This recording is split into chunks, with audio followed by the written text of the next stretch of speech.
Hi, everyone. Thanks for joining our webinar series from Mainstage Incubator.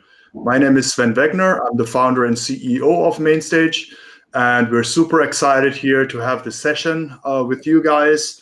I can see that a lot of people have dialed in from all over the world, so that's really cool. So again, maybe good morning, good afternoon, good evening. I think that's a more appropriate way to say.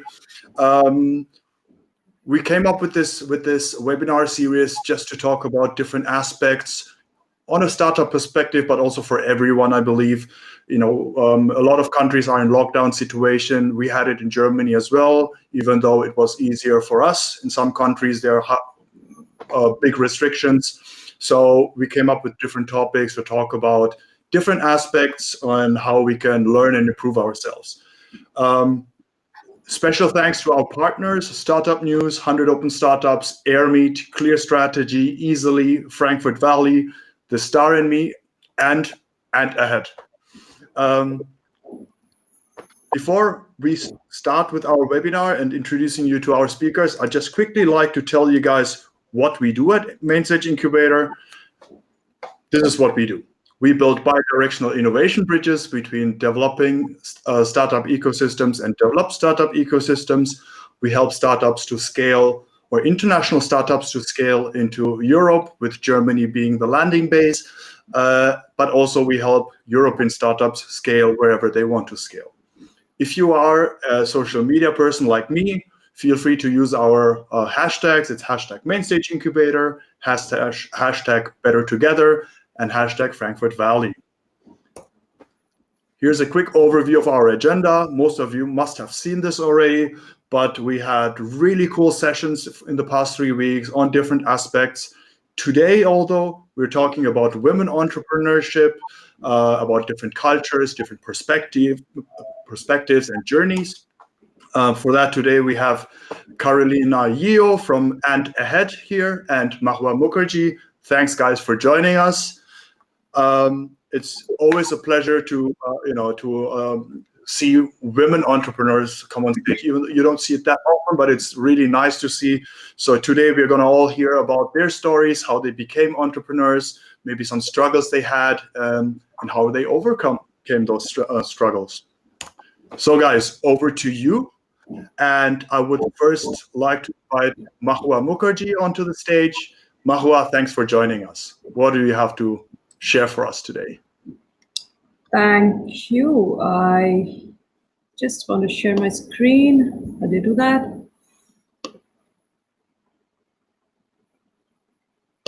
All right, give me a second. I'm there, almost there.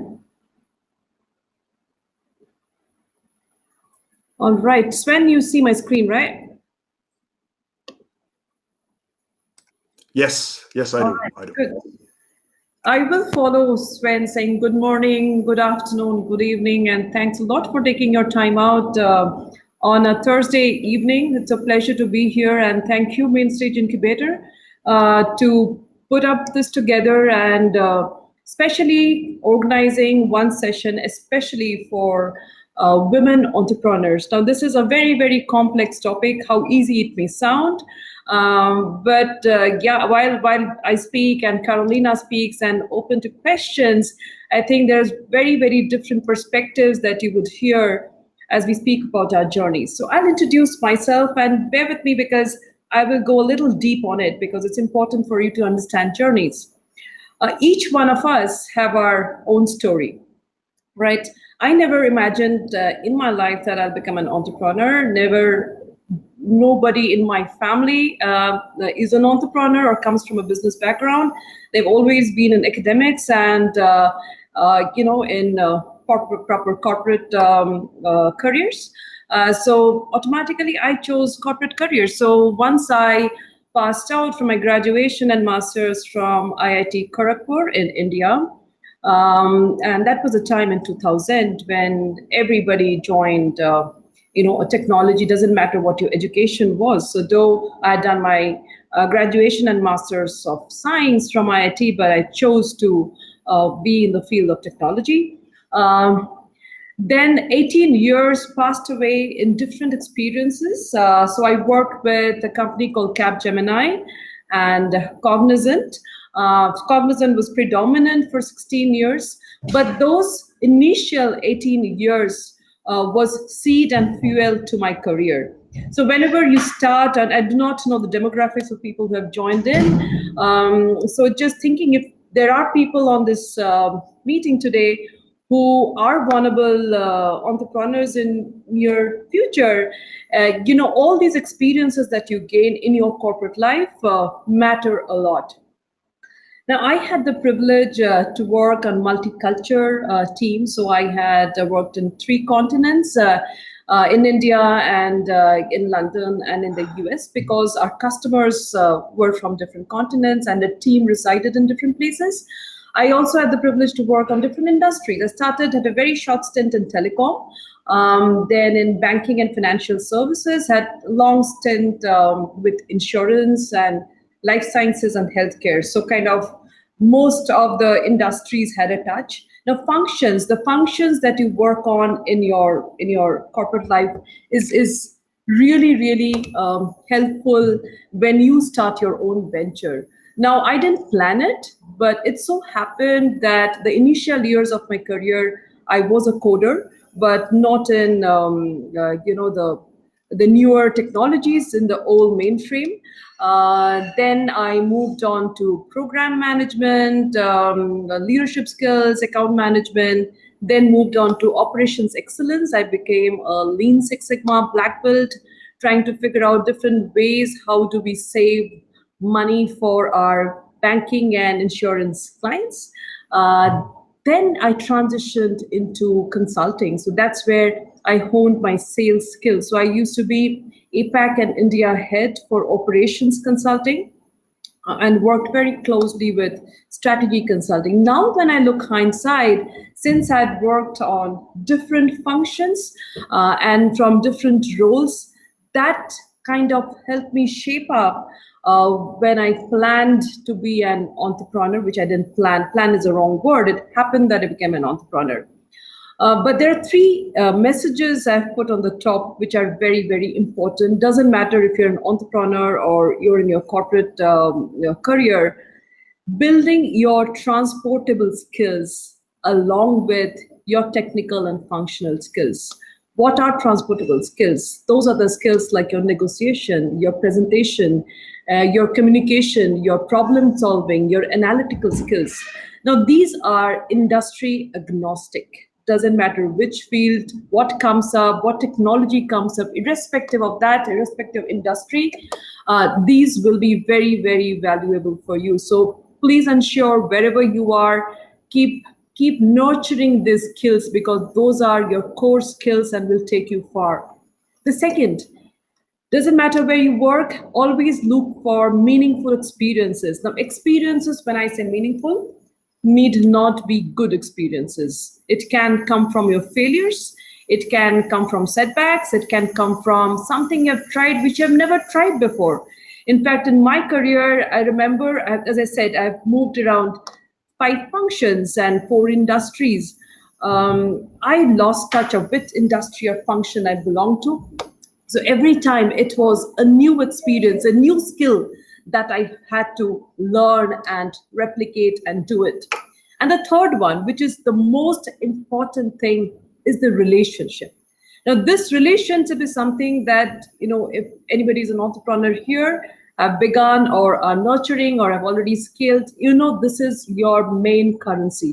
Relationship is the main currency. In fact, when I chose to be an entrepreneur, these were the few people who helped us give my first lead. First lead as consumers, first lead as customers. They're the ones who will spread your venture and the work you do through word of mouth. And when you become an entrepreneur, you will understand you are constrained by the resources that you have. When we were part of these large corporates and MNCs who are at a $15 billion companies with more than 2 lakh employees, you are spoiled with resources. But suddenly when you lose that, I generally take this example, your business card where there are fancy designations written and large company names written, you make a call, anybody's ready to talk to you. But suddenly when you lose that business card, you become yourself. Now, it's very, very important at that point in time. It's the relationships that you have made through your journey are the ones who is going to take you forward. So always ensure when you meet people, you leave those enduring relationships, you maintain and nurture those relationships. So yes, after 18 years of my absolutely cushioned, secured, everything was going well. Suddenly in 2018, mid 2018, I come back from the US to India, and this was not a sudden plan. So it was in my mind and in my co-founder's mind. So my co-founder and I were colleagues for 5 years in consulting and Cognizant. And I will not talk about what we are working on. I will talk about it at the right time. But the only thing that I want to leave on this slide is three things, very important. If you're planning to be an entrepreneur or you're already one, you know it, three things are most important. Your past credibility, what you bring in, because that is going to take you far. Second, the network. I can't stress enough the network, the most important thing in when you want to drive or become an entrepreneur or drive a business. And third, the team. When you choose a team, be very careful. Do not choose people like you, because if you choose a person like you, they become your mini-me. And having a lot of mini-me's in your team actually doesn't help. You might feel good, but from a business perspective, you need complementary skills. So when you choose your team and you are well aware of your strengths and weaknesses, so ensure you choose your partner or the team that you're building are the ones who can complement your skills. Do not, you might have friends that you work together, but it's very important, that's my experience, that if you have thought of building teams with your past colleagues, nothing like it, because you have worked with them. You exactly know their working styles. You exactly know what works well for them and what doesn't. So I felt that was an amazing feather when I started, that I had my co-founder as my colleague for 5 years.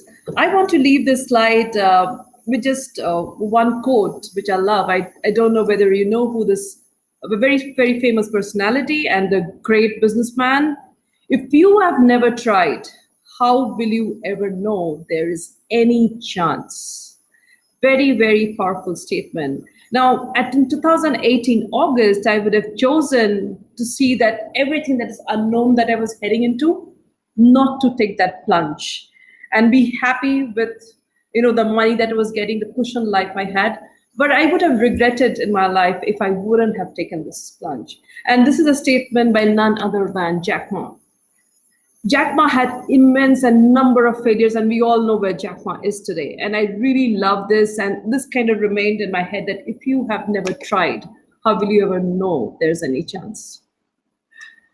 All right, I'll move on and talk about a topic that we are here for. Sven, I can't see the chat window. I don't know, how do I see that?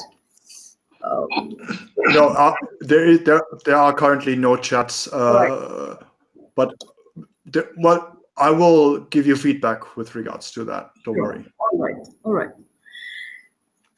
All right. Now we'll talk about, I think we are here, me and Carolina, to talk about how women entrepreneurship is in our respective regions and what are the challenges and what's the way ahead. I'm a very optimistic person. So I don't look at the challenges. I really look at challenges as opportunities. But however we look at opportunity, it's very, very important important for us to understand what's the reality. And I will give you a reality of where we are with perspective to India.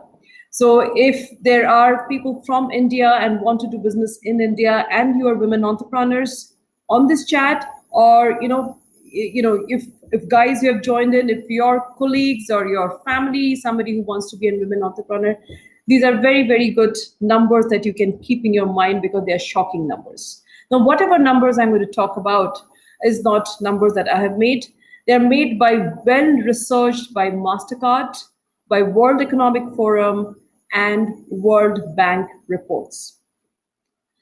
Now, since I did not put an Europe and the India figure, but There are India figures, and I just wanted to give one perspective, which was from Germany, just because Mainstage Incubator is from Frankfurt. So I just thought, let me choose this one country because Europe is very different and countries are very different.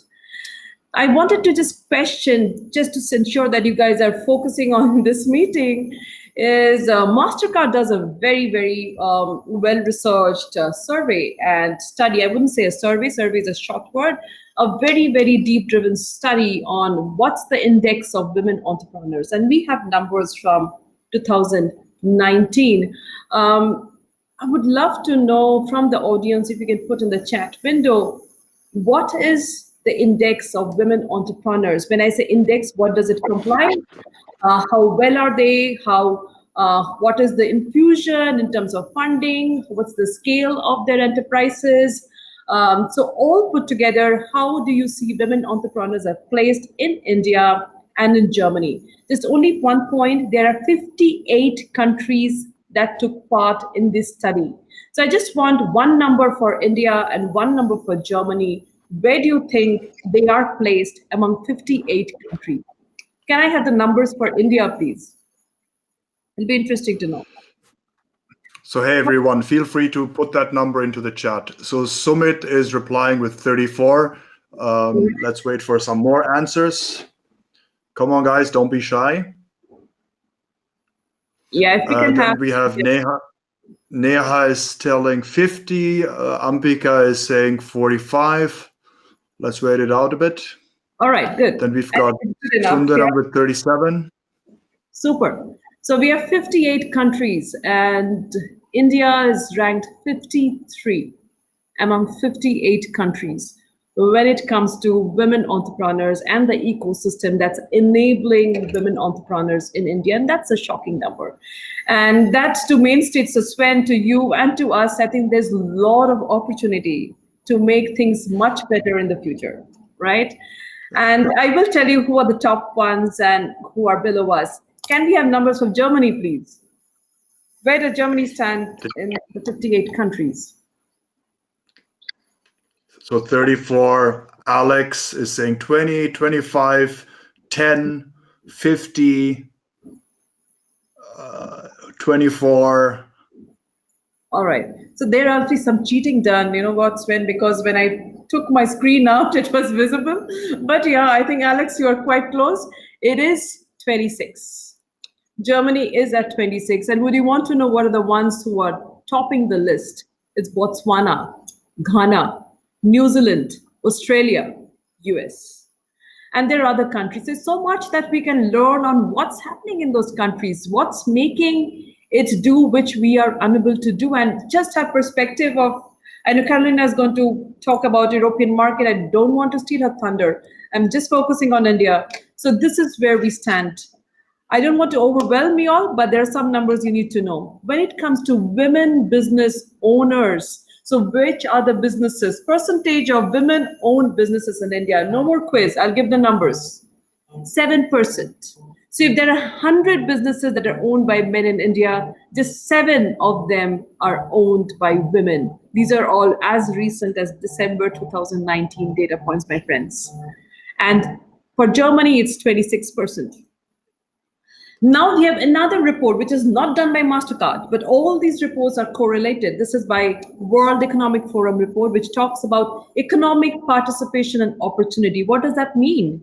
It's just that when in your homes, when finances are discussed, who has a say? Does women in the house have a say?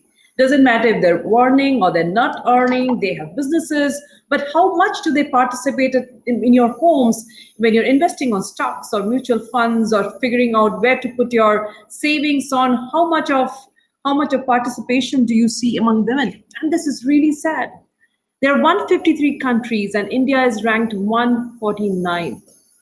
Germany is much, much better. It's 48 out of 153 countries. Now, Scandinavian countries like Norway and Sweden are the ones who top this rank. Then we talk about women level for participation, and this has nothing to do with entrepreneurship and business ownership. It's all about women who are in the workforce, which includes corporates, which includes people in entrepreneurship. Again, no quizzes. This is World Bank report. India is at 23%. And the sad part is it's dropped from 35% in 2010 to 23% in 2020. Now, there are rationale that the drop is because some of them have turned entrepreneurs. Now, if we can really correlate and make it happen, amazing that it seems that they're still in the market and doing stuff.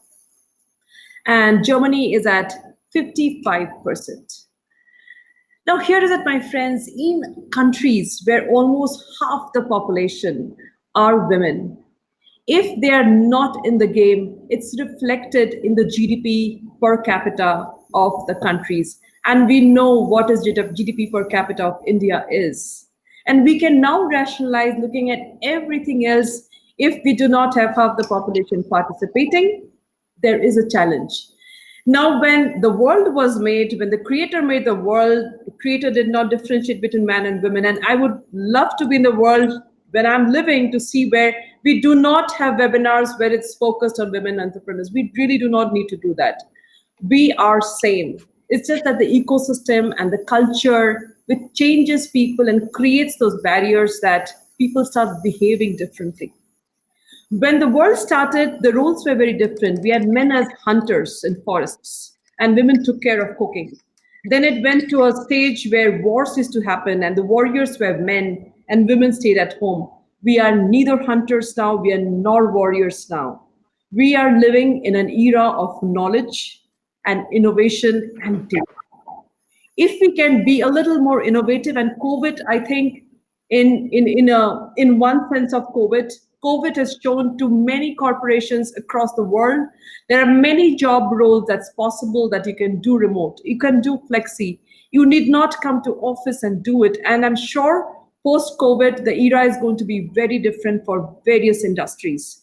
People will now, because it's pushed the shelf, they are going to come up with those business models because we do not have a choice now, right? And it is so important, and so I believe that post this, a lot of participation of female will increase because we are enabled to do flexi, remote, gig, different possibilities. And gig is the way. In the future, gig is going to be the way people are going to get engaged when it comes to workforce. Now, this is a quote by Michelle Obama. No country can ever truly flourish if it stifles the potential of its women and deprives itself of the contributions of half of its citizens. It's very important for us to put deep in our minds these numbers and how shocking they are. And it's not rocket science for us to change it. We, each one of us in our own countries, can contribute to make this change. Now let's come to what's happening. So is it so bad? No, it's not bad. And that's what I was saying, Sven. We have so much of opportunities, and I'm just giving India as a perspective. Now the ecosystems are coming up, government aids are coming up, academia is putting in hands together. There are a lot of communities which are coming up together to make it happen. So when I talk of ecosystem, there are T-Labs, Google Launchpads, Facebook has created something called as She Leads Tech, Goldman Sachs has a program on 10,000 women. But the challenge is, there's so many things that are happening on silos. Somewhere we need to ensure that we bring these efforts together and create an ecosystem which is much more nurturing, an ecosystem where we are able to move a needle from point A to point B. On the right-hand side, dear friends, the challenges that are written are not limited to women, but they are very, very dominant when it comes to women. It's limited funding. Why funding? Because, so when I talked about my journey, after 18 years of my work experience, I had my savings to use when I started my venture. Not everybody will choose to do a venture after 18 years. There are a lot of young entrepreneurs who start their journey much ahead in time. If they do not have savings, they need funding. When women in India go to banks for loans, if they do not get somebody else, they aren't given loans. Today, government is coming up with aids and 59-minute loan policies, which is given, but that's for a different income group. There are a lot being done for a lower income group, but I think we need to do a lot for people at a different strata in the society, because the 7% business owners that we talked about in India, would you believe only 0.1% of those ventures have more than 10 employees? they have employed. So you can understand the scale of enterprises or ventures that women lead.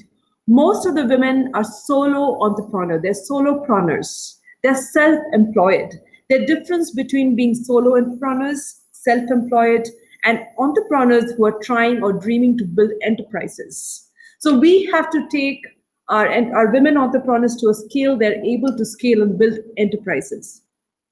Balancing responsibilities. Now, this is across the world, but because we are culturally very different, our patriarchal society kind of dominates that the nurturing the caregiving roles are always done by women. It's changing with the millennials coming in. A lot is changing, but there is so much to do.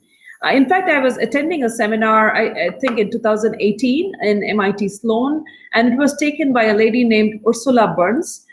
She used to be the MD and chairman of Xerox company. Ursula did mention in 2018, if today, and that was 2 years back, if today organizations across the world try to recruit at a 60-40 ratio, which means 60% women and 40% men, given they find the right talent and competency, no compromise on that, it will take us 270 years to bring in the equitable society that we are planning for. So friends, there's so much that we need to do to first of all change ourselves in our minds, in our DNAs, to our society, and then bring in.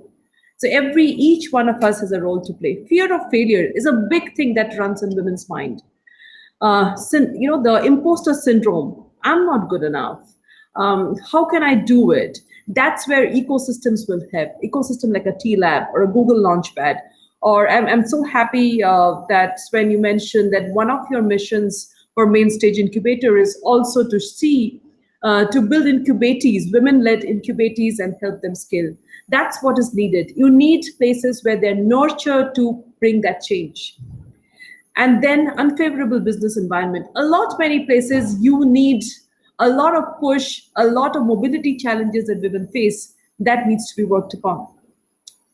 Now, I would like to end this particular slide with this quote. I learned to always take on things I'd never done before. Growth and comfort do not coexist. And I so kind of believe, and I've seen this in my life, growth and comfort do not coexist. This is a statement made by Virginia Rometty. She was the ex-CEO and president of IBM Global. She's now the chairman.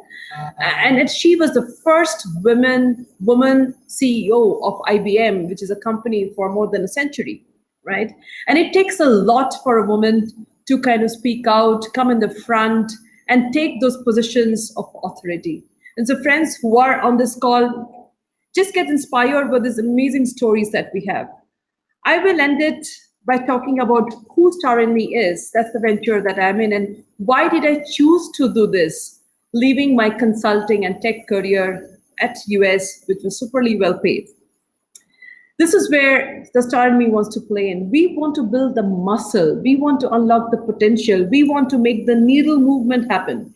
We want to create a platform which is nurturing. Hence, we chose those high impact parameters, which is giving them those industry mentors that's needed. The global coaches, we have more than 60 global coaches on our platform, which helps women come out and explore their leadership skills, their communication skills, their sphere of failure, and a lot more. The trusted networks, you need the small networks to make things happen. We have partnerships with global organizations. We have partnerships with say, Mainstage Incubator, for example, where we can figure out in the future to bring in the right people and help them nurture. Our entire intent is to ensure to bring in that change with global curated connections. As we speak, we have more than 3,500 women on our platform in the last 4 months. And we have people from 25 countries, predominantly from India. Later on, we have US as the next, and other countries are in trickling numbers. But that's where we want to bring the change. The kind of exposure and knowledge sharing that can happen between global connects, you cannot maximize it if you create a local network. A global network can create magics. We have on-demand competence building. We have programs which are curated for people so that they can take it and nurture themselves and move from point A to point B. And there are on-demand facilities like do-it-yourself content reading, do-it-yourself content and the resources that you can consume. You can pick up on-demand coaches from the platform who you want to talk to and make your way ahead. Then we have these organization partnerships and the talent and the service and the product branding. Branding, my friends, has become so much more important in today's digital world. Information overload everywhere. So through our platform, we help women create their personal brands, which they can talk about depending on if they're in corporate roles or their own entrepreneurs. They are able to talk about their story. LinkedIn is the place where all our professional careers are there.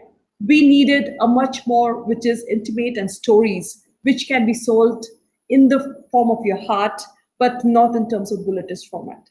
I'm open to questions, and thanks for this opportunity to talk about the state of women entrepreneurship in India and what we are trying to do to make a small dent in this ecosystem.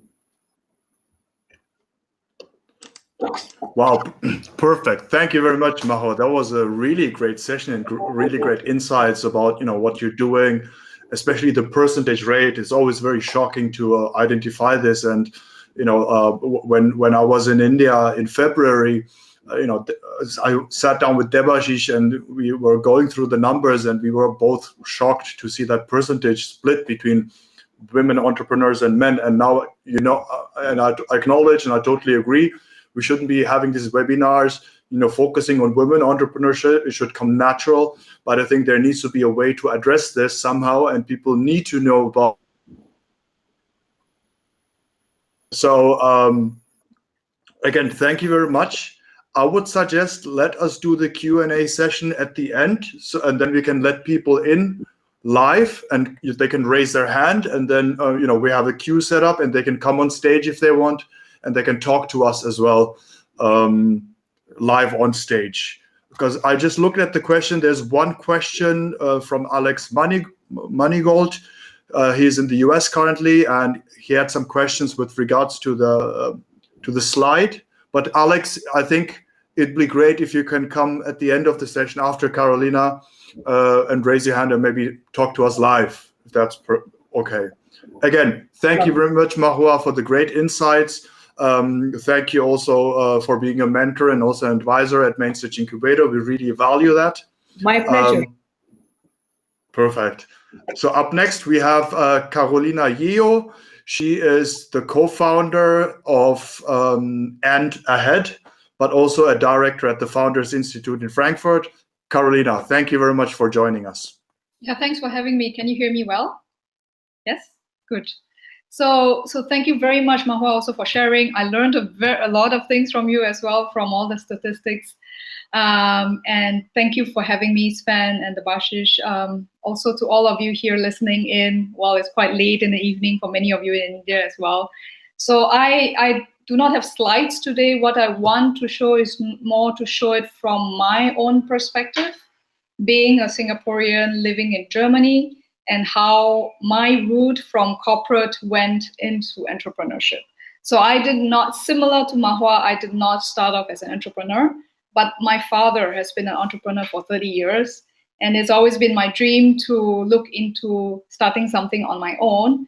So to go back to a bit to the start, I started in Singapore, born and bred there. And I decided to explore the world. So part of being an entrepreneur, I think, is being curious, right? So we all feel a bit curious to want to explore what are the different cultures, and that's why we're here with so many different nationalities. And I decided to join an organization called ISAC that took me from Singapore to Belgium and never took me back. So when I look back into my own career, my mom was like, "Are you coming back every 2 years?" I'm coming back 2 years later. 2 years later, it didn't continue. My role back then was really working with companies, so CEOs of large corporations, heads of different departments in maybe InBev, one of the largest beer company in the world. There's a footprint in India as well. and also for a large construction engineering conglomerate. And that role was very, I think, fundamental in shaping now what my startup with Anna Head and what I do with Founder Institute, is that it allows me as a platform to connect to all the various individuals in the companies. So I was leading talent management, basically. So we were trying to support large organizations to see who are the best talents that fits. There's no best, in my opinion. It's only who fits the best role. And I really like what you said, Mahua, earlier, when it comes to, we need to find something that's unique within us. So what can we do to help companies find the best fit so that the individuals are satisfied and we also are satisfied in terms of what we want to bring across in terms of our potential and talent. So I was in corporate roles, moving from countries to countries. So moving from Belgium to China to Austria, taking over the local operations in Austria, as well as going into countries I never thought that I would explore. So I was in Libya before the civil war. We had to evacuate 3,000 people outside of Libya. I was in Western and Eastern Africa countries as well, and also in the Middle East and US. So part of that role is how do we support that organizations?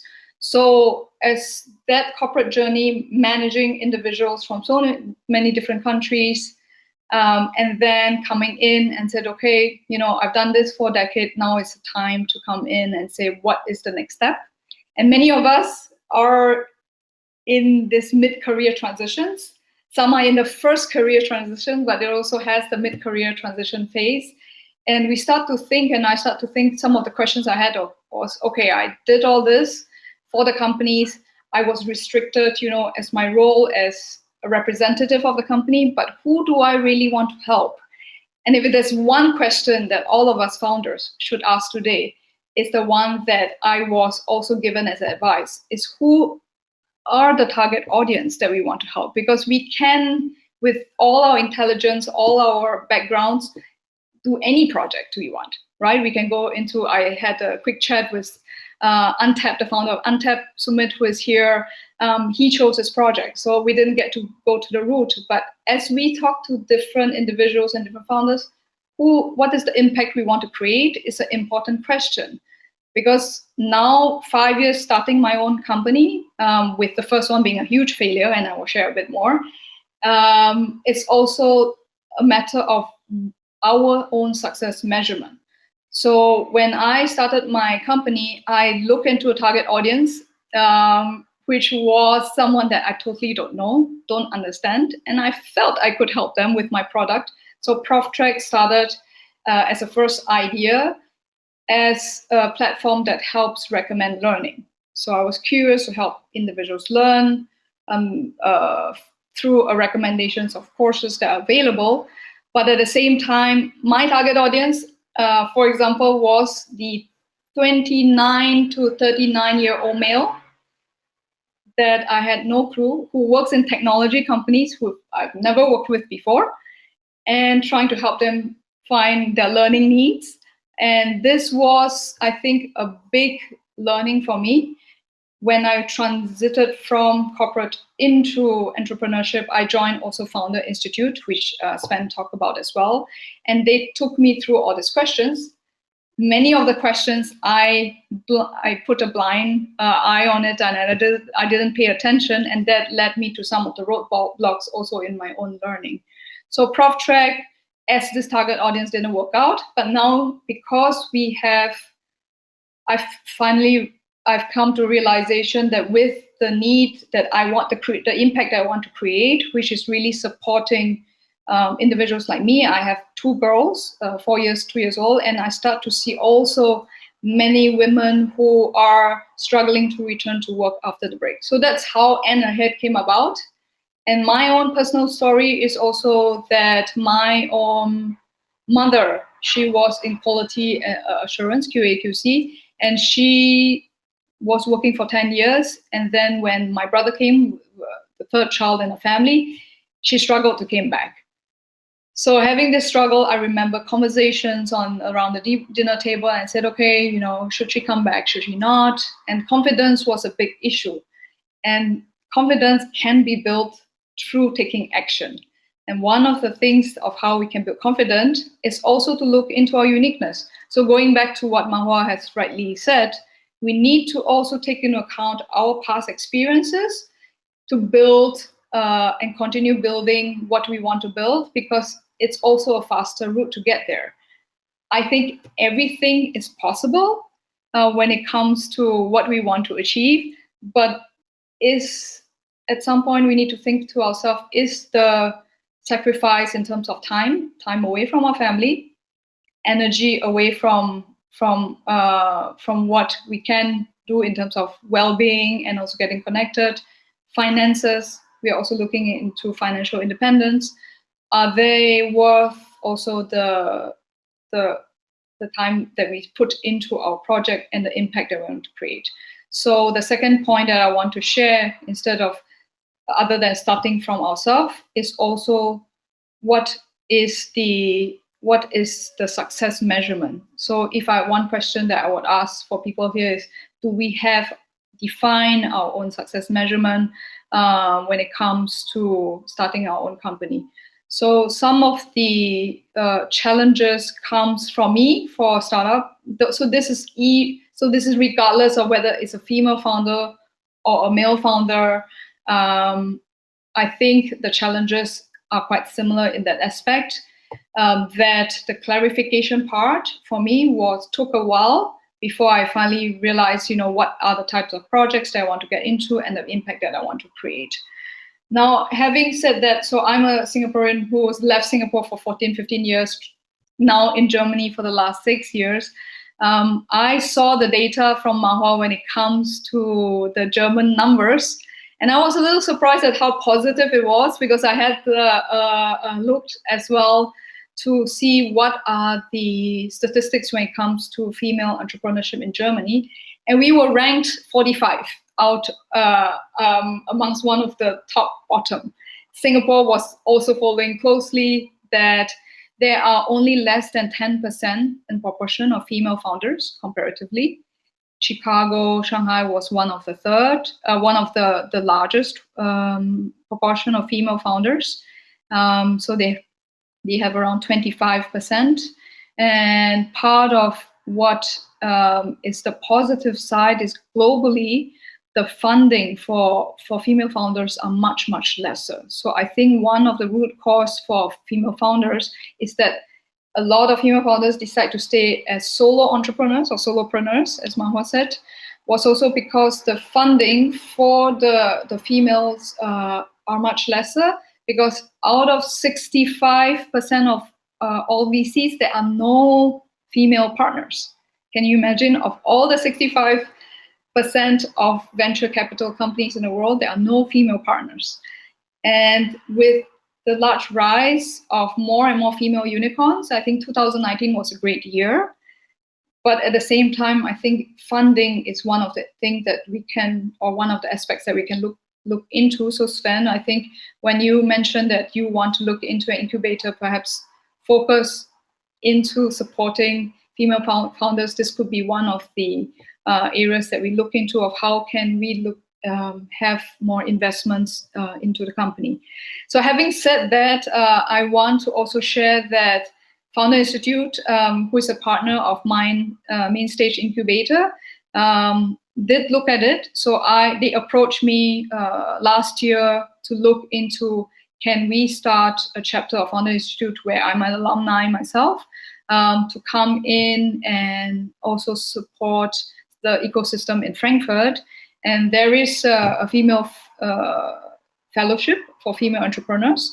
I can put it on the chat later. It's fi.co/FFF. So it's quite easy, female founder fellowship. And there is a way to also support the females who want to come in through the program. So there are many different others, but this is one that I can share more with those of you who are interested to tap into this resource.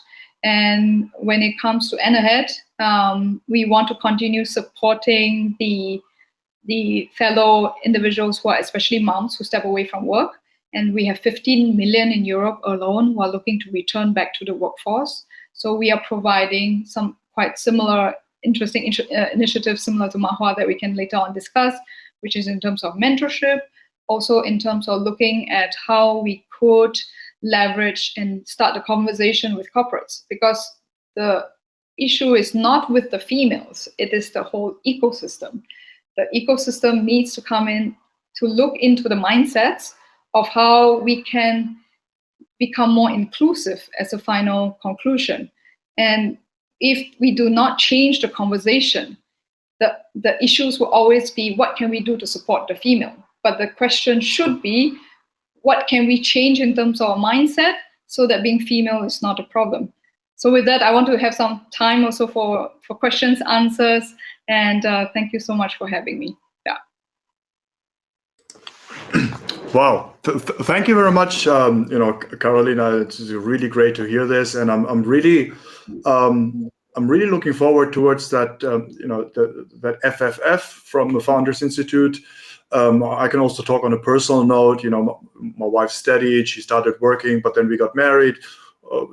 We had kids, and then she kind of stayed home. But since then, she's always wanted to come back to her field. So I think the program, what you're launching here in Frankfurt, could be of interest for her as well. I'm sure she must be watching here this webinar. Again, thank you very much for your insights. Now, I have a couple of questions as well, but I think we will take some questions from the audience, if that's okay. So Srishti Chavla, she's posting a question and said, hi, my question is for both of the speakers. Do you think that the Corona crisis will drive more women workforce participation as the work from home becomes a way of survival for all companies? Also, what other opportunities do you feel have opened for women to work from home? All right. Who wants to first?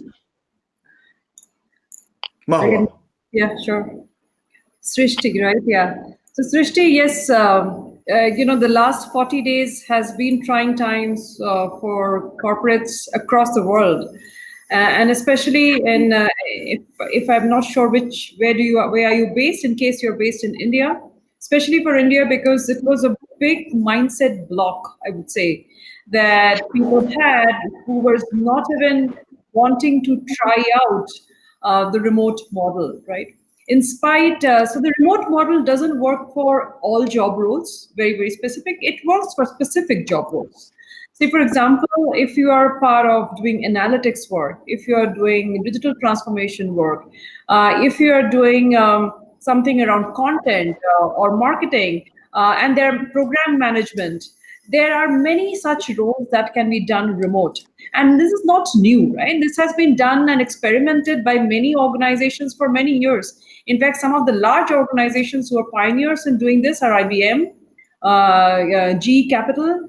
They have been doing it for years, and they are pretty successful in doing that. The only thing is others, because of its comfort, not trying something new, nobody wants to change, right? It's very difficult to change. You want to be in your comfort zone.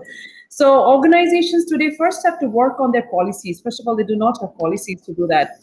And we were talking about Australia and New Zealand and why they're doing so well. And while I used to work for consulting, and we used to work for Australian clients, and you wouldn't imagine, for very senior roles at a CXO minus VP levels, they were able to break up the job description into a way that one senior role can be done by 2 or 3 people, because that works best for organizations and also for people, because for organizations, because they're able to optimize their cost.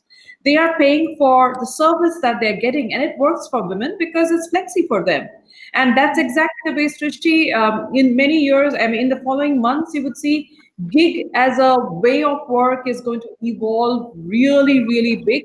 In fact, we are doing one project on gig with ENY and Ernst & Young and one of the B schools here called IIM Kozhikode, where IIM Kozhikode is trying to bring back their alums who were on break, or spouses of alums who were on break. And this is a program that the Star and Me, ENY, and IIM Kozhikode is doing together. And I think many will come forward and to summarize your response. Yes, it is possible, but keep your eyes and ears open on the job roles.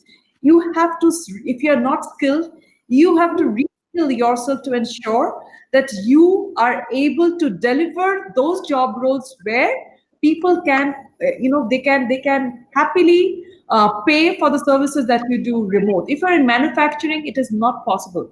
But if you're in other lot of roles, it's possible. Yeah, I think I can add to it. We see a trend in Germany as well for co-leadership, as we call it. So SAP has a big program here where they look into even co-CEOs, but unfortunately it stopped last week where the female co-CEO was asked to step down and they decided to go with the one CEO model. But having said that, I think there is a large trend towards more and more individuals who are, or more and more companies or individuals within the companies and leadership trying to see what they can do with flexible programs, remote work programs. And the other point is that we have noticed, even within our community of N Ahead, there are more men who are coming in and demanding flexible work. So I think it needs both sides. So not only on the female side, but on the male side, that we can balance out the household responsibilities, the child caring responsibilities that traditionally has always been taken care of by the females. And the conversation here has also started. It's still going slowly, but when there are more and more discussions on individuals on both genders, or the third gender who are coming in and saying, look, this is not only the female issue. So in terms of remote work, we do see that there are a lot of companies who are now trying out new remote options, going fully remote. So there are companies, for example, we partner with the company that is doing PR. The full team is remote. And what they can do during this period is to also do leverage on the skill sets of those who are staying at home and trying to find flexible options. Again, go back to our own uniqueness. And if we feel that there's an interesting opportunity, look into the network so that we can see where best fits our opportunity. Although the crisis seems that a lot of jobs are now going down in specific industries, but there are a lot of opportunities out there in e-commerce. So Amazon released that they are opening 100,000 more jobs. There are a lot of jobs now when it comes to e-learning, technology companies, and we also look into the healthcare area. So these are the three. If we look at, for example, what happened also in the crisis for China. So these are the three that has grown a lot. And if we find a uniqueness or a background that fits into such opportunities, it could be interesting to look at. I just want to add one thing, and when you said Amazon, in fact, Amazon, the entire help desk concept, right? Help desk concept is very dear to organizations, and they never want to make it a fully work from home. In fact, Amazon last year in India, they started doing their help desk, which was fully operational work from home. Not sure what happened to an outcome of that program because they were doing it. But if things like these can be experimented, a lot of different job roles can be done remote. So, yeah. Definitely. Perfect. Cool. Thank you very much for sharing that. So there's someone who would like to come on stage. It's Sumit Thakur. He's the CEO of Untapped. So I'm going to invite him live. Let's see if that works. Hi guys. Am I Yes. Right. Hi friend. Hi Mahua. Hi Carolina. First of all, an amazing speech by you guys. So this question goes out to both of you.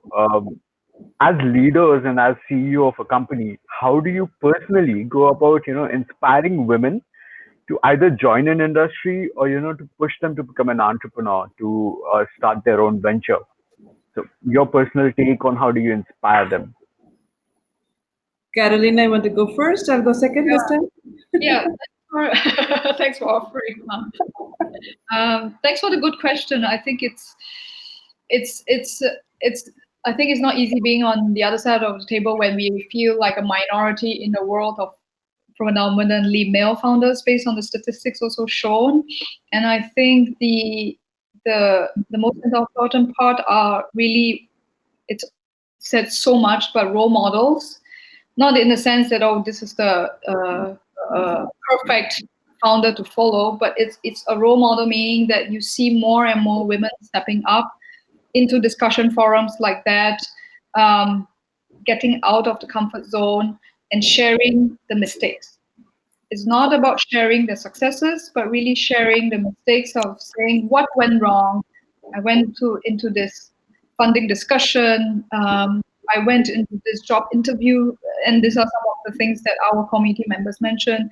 And this person was asking me, are you sure you want a job? You're not, you're not even married yet. And I mean, we hear these questions, and to bring them out for a discussion, I think it's really important to also showcase that it's not easy, but then they see a familiar face that they can talk to, who understands that problem. So for Founder Institute, Founder Institute exists in 180 cities around the world, and they have launched a couple of thousands of projects now, and ahead, ProfTrack being one of them. What we have seen is that when we start promoting it actively and providing the channels, we have seen a drastic increase already in female participation and those who graduate. So in Frankfurt, we managed to be above average, not saying that that's a good benchmark, but we do have around close to 30% of female founders compared to usually 10-15% in other parts of the world. And we have at least 2 directors in the local director team when it comes to Founder Institute. So being present is one of the first very important steps. Mahua, what do you think? Oh, no, absolutely. One is being present is so important, and also giving them that comfort that there is an ally or an ecosystem around them. So, many of them have great ideas, but they don't also fear to even come and talk about it. So making them going where they are and creating, in fact, there's one, community, or I would say an NGO. And one thing that I really do not like when it comes to women entrepreneurship, women in workforce, organizations kind of try to get out funds from the CSR, and that doesn't work.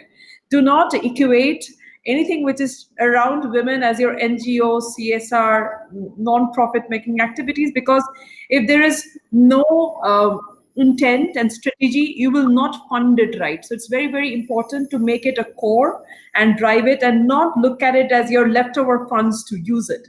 So there is one company called Incubator, though this is part of the CSR activity. So we have started partnering with them and going to places where they can pitch. So, so going near them, helping them prepare to pitch, because they're so scared even to come and talk about their venture, because they feel it's very trivial. In fact, one of them, we had one of the pitch sessions in Bangalore just before the lockdown. It was so difficult to even push people to come to pitch. But once they came and they had some prep sessions before that, we had seen some fantastic ideas coming out. So our fear is that ideas get killed even before it's expressed. So I think that comfort of one, which Carolina said, that they become comfortable if they see somebody known, somebody from their place, their community, their college senior or whatever, right? Somebody who they know. I think that comfort phase is very, very important. And also not to intimate them in an ecosystem. Intimate them, it is needed, competitiveness is needed, but once they scale to a certain level, till they scale to a certain level, you have to put a nurturing environment for them, because it is not going to change in a year, in 2 years, in 4 years. This is something is in our DNA that's gone in. It will take time to change. So we also have to be kind, to give time to change and talk to them as their friends, and then take it forward. Absolutely, I agree with that. And to add to that, we recently took on board few women in tech, and one of them has come out, talking to me that they are not comfortable talking to their seniors. So I bring in a familiar face. I give them the ray of hope and all those things. That was an amazing answer and clarifies all those things. Thank you so much for having me here. Thank you so much. Thank you. Perfect. Yeah. So we have another question in the questions tab, and that is from Neha. The male-female workforce ratios in entrepreneurship or otherwise seem to be predominantly be a result of a cultural mindset, not just in men, but a whole lot of women as well. How do we go about changing that on a large scale? All right. I'll take this. It's my favorite topic. And Neha, absolutely right. This is the current state of affairs, right? And I think I exactly don't remember the quote, but Indira Nooyi, who was the ex-CEO of PepsiCo, did make a point that, say, for example, she's sitting in a boardroom and she has a male presenter and a woman presenter. If the woman might haven't done it well, if she meets her outside that room and tries to give feedback that, hey, you know what, you might do it this way, it's not received right. So, the way people might say, hey, she's kind of judging me. She's not trying to, so it's not received well. But if a guy is giving a presentation in a room and there's another guy who meets them outside the room and said, guys, you know what, you need to just do it differently, he will take it as a feedback and go. So one of the things is, how much ever we blame the ecosystem, I always say there's a lot of trap in our own minds that we have to kind of recover. I'm not denying the fact there is a challenge in the mindsets of men, there are challenges in mindsets of women, but I think if we can start afresh from our own mindset, that would be a big leap. Are we open to feedback? Are we open to have conversations with people who are being critiques and not being annoyed or not being big leap of our starting point? And the second thing, Neha, I have seen in the last 1.5 years that I've been doing it, I think mindsets are changing. People are much more open to collaborations. I think people have realized that competitiveness is needed, but if you really want to scale, you have to collaborate. There is no other way to scale, to rise, to go far. Mindsets are changing. You cannot change everybody, but I would definitely believe if we change our own selves, we will also see every perspective differently. I think you will also have the courage to talk to that person differently and make your way out. So it all starts with you. And I don't take away the fact that the ecosystem is difficult, but if we keep on saying that the ecosystem is difficult, we will not make the change. So each one of us have to come forward to make the change and make it happen. Yeah. Thanks for sharing that, Mahua. I think there is a quote from someone that said, progress takes time, and there are things that we cannot rush, but there are things that we can still look at in terms of tools and also in terms of how we can rally the organizations and lobby for these issues to be more transparent and to take it away from the male versus female topic, but more into when we evaluate whether, one, if the founder is being founded or not, can we make it that is gender neutral, even in the first step of selection process? Because there is a study as well done that females are more more, let's say, rated strongly against how our past experience, whereas male founders are rated or what is the potential. So one looks at historical performance, the other one looks at potential. So how can we change that story is one, for example, way that we can deal with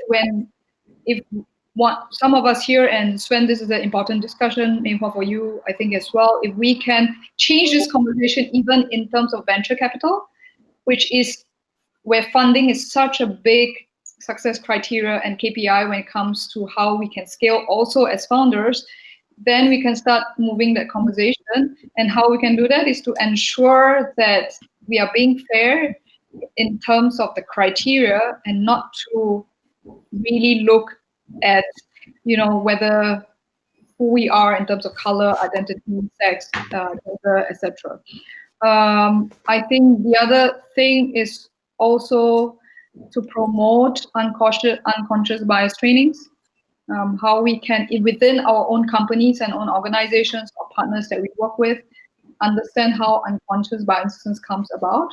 So Lean that Mahua brought up has a lot of resources when it comes to how we can train individuals. When someone does an interview to hire someone, are they understanding that they're unconscious when it comes to, or biasness when it comes to selecting people. So I myself have caught myself even being biased to individuals, saying that, I think one of the examples, which I'm not proud of, I must say, is that the person is having a baby in a week. Are you sure she can take up more work now? But now the conversation, since the awareness came about, because I learned through the process, is that the conversation is, can that person then take the lead to make the decision? So we do not, in our organization, make that differentiation anymore. More that you are in this situation, we know it's a challenging issue, but you take the lead to do what you can. So these are some of the conversations in our organization. Sure. Yeah. Yeah, and I'm guilty too, Carolina. In fact, when it comes to unconscious bias, I caught myself and I was surprised that I was a prey to that a few years back. There was a girl in my consulting team, and there was an assignment that we got from the client to go to Amsterdam. So there were 7 or 8 of them in the team who were really brilliant, and I knew that either of them could have taken it. She had just gotten married couple of months back, but she had joined back work. But when I had to choose that one person who can go to Amsterdam, I made my own rationale in my mind, thinking that, hey, she got married 2 months back. She might not be ready to go. And I didn't even ask her. All right. I gave that role to a guy, and I was taken aback by that act, because she came to me the next day and said, you know what? I heard this guy is going, but you knew that that I am eligible enough to go, and why did you do that? And I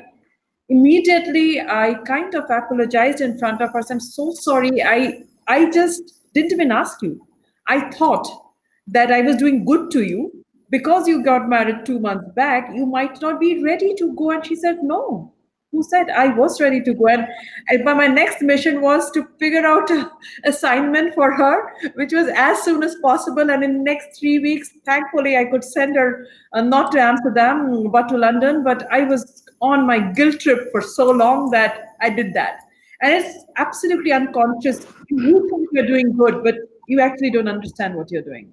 Yeah, it goes very deep within our psychology from the day we were born, unfortunately, and to unlearn is not an easy process. Definitely. And I'm a total fan of what you guys just shared. Like, there are trainings on the in the market, unbiased training. I recommend it for everyone, and it's shocking sometimes, to self-reflect about who you are and what you've done in the past. We have got someone who raised his hands, and his name is Pedro Ferrera, and I think everybody knows Pedro. Let's see what he's got to share with us today. Hi. Pedro, how are you? I'm fine, thank you. Well, first of all, I would just like to say thank you to Mahua and to Carolina. Great session. I was a bit late, but I enjoyed everything I heard from here. I would like just to say that, Carolina, you mentioned a very interesting and relevant topic, which is indeed about diversity and inclusion, because I've been running a lot of female initiatives, but what I did take away as a man is that indeed the more diverse initiatives we have, and the more we work together, men and women, the best results we get. And the same goes to nationalities, genders, age, because it's the only way to really make projects move forward. If not, if we work just with one standardized way, normally we wouldn't be creative. So you just mentioned that this should get into the venture capitalists, to the HR managers, to the society, and I think it's indeed what we should fight for. And yeah, once again, thank you.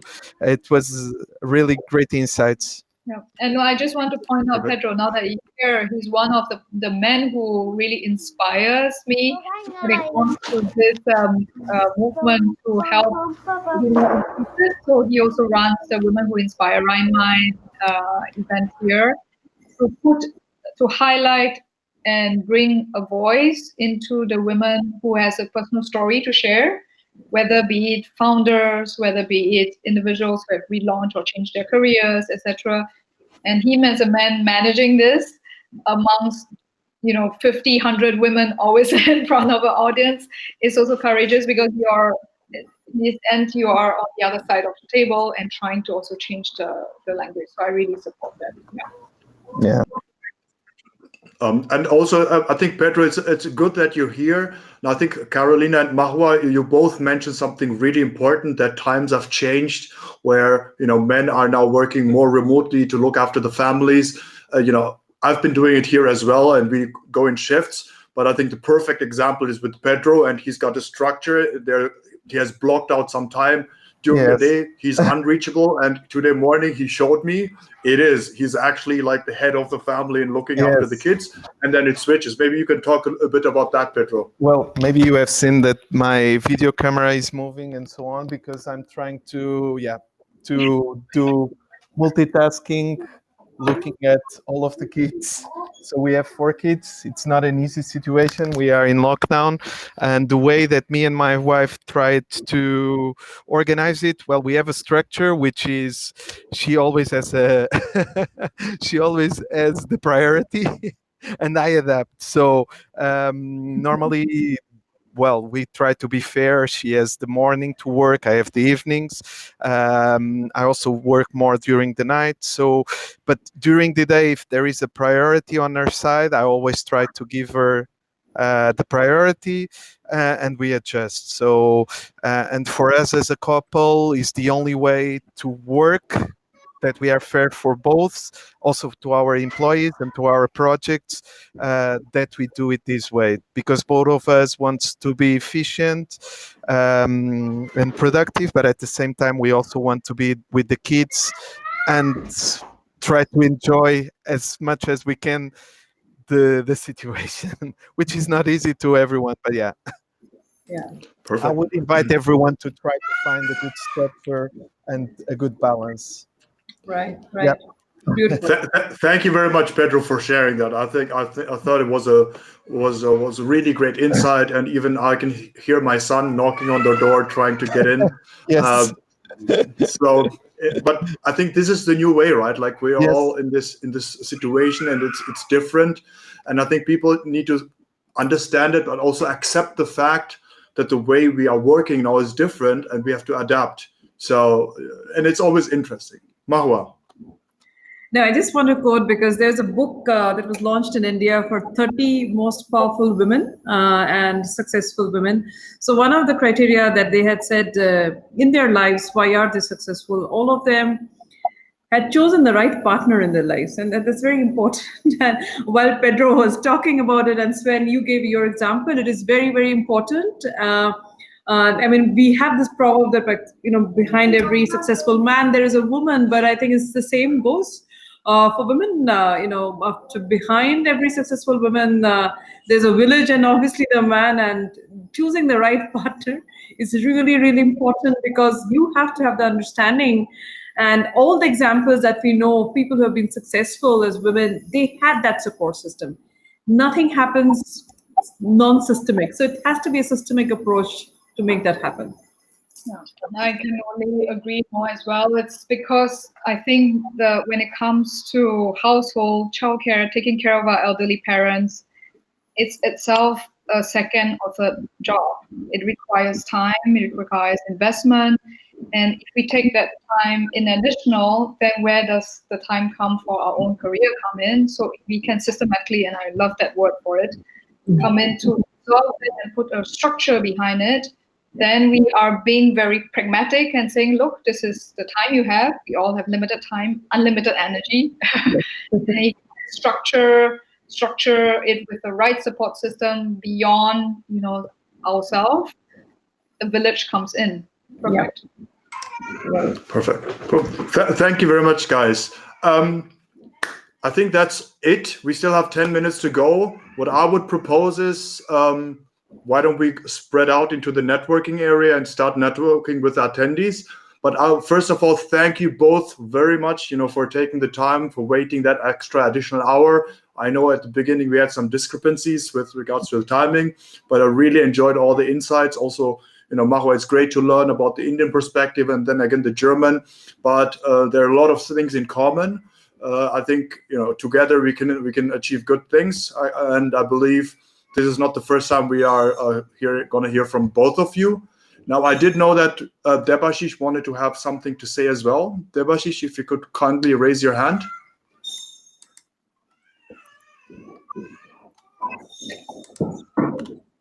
Oh, there you go.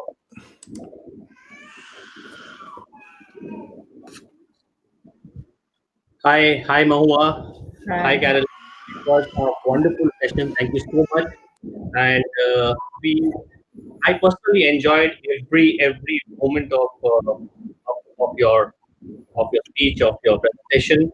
While I was listening to this, I was reflecting on a few things and found out that the first woman leader of an organized democracy was actually from this part of the world, which was Sri Mabu Bandaranaike, Sri Lanka, and the second one was Indira Gandhi. So yes, we as a country, India as a country, has had women leaders in the past, is having women leaders now. Part of our Indian country, Indian continent, is also matriarchal. There is a lot of men report to women in those societies. So yes, so we have that culture somewhere deep inside. Somehow in this entire process of modernization, we just lost our way.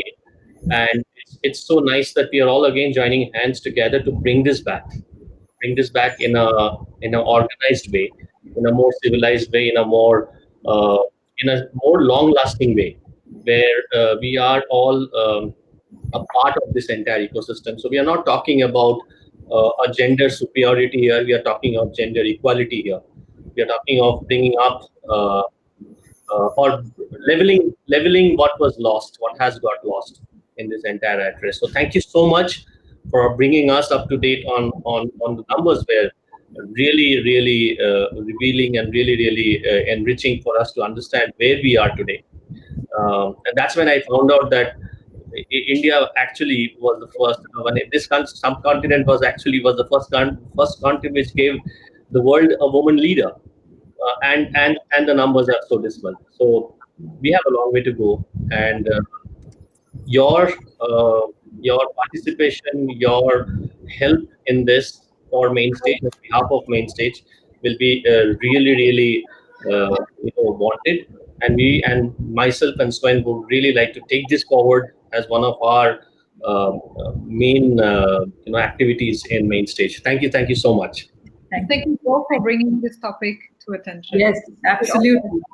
Yeah. Thank you so much, and thank you, audience. Wonderful audience you guys were, and interesting questions.